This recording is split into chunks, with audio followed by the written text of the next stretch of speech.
Alam mo, ang sikreto sa masarap na adobo ay yung tamang timpla ng toyo at suka.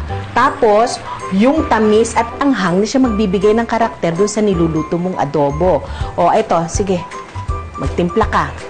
Ninang, paano po ba malalaman kung gaano nakatamis at gaano nakaanghang yung niluluto niyong adobo? Ano, di gamitin mo panlasa mo.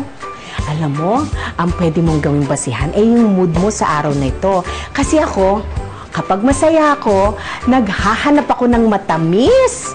Katulad ngayon ha, nakausap ko kanina ang Kuya JC mo doon sa Skype. Oh, marunong na akong gumawit no, no? Kaya naman ngayon, naghahanap ako ng matamis. Ikaw nga. Pork, toyo, suka. Chicken, dahon ng laurel, paminta. Pinya! Sabay pa tayo, ah. Tikman mo to.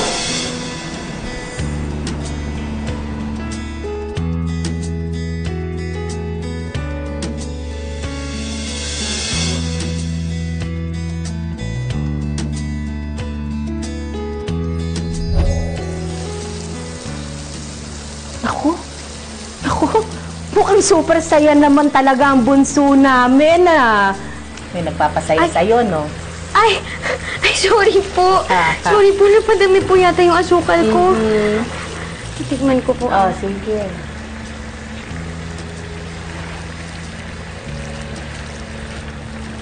Ninang, ang tamis. Di balansehin mo ng anghang. Ito, alam mo ako, pag na-excite ako, naghahanap ako ng maanghang. Katulad dati, alam mo ang unang beses na nagluto ako ng spicy adobo, ayun, nagpaluto sa akin yung Tito Carling mo nung una kami nag-date sa Luneta. Ako excited ako noon kasi mahilig siya sa maanghang. O ito, sige ilagay mo.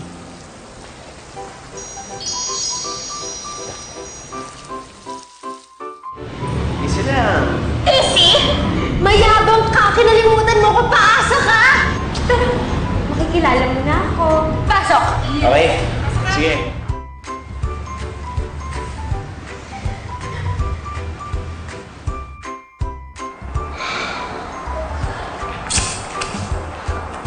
Harap.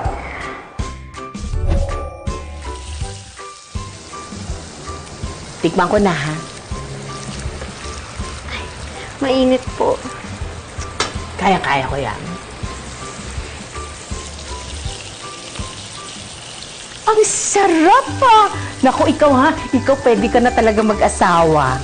Ninang naman, pwede po bang boyfriend mo? Siyempre, no? Kasabihan lang namin yung dati. Kaya ang sarap. Talaga po? Mm-hmm.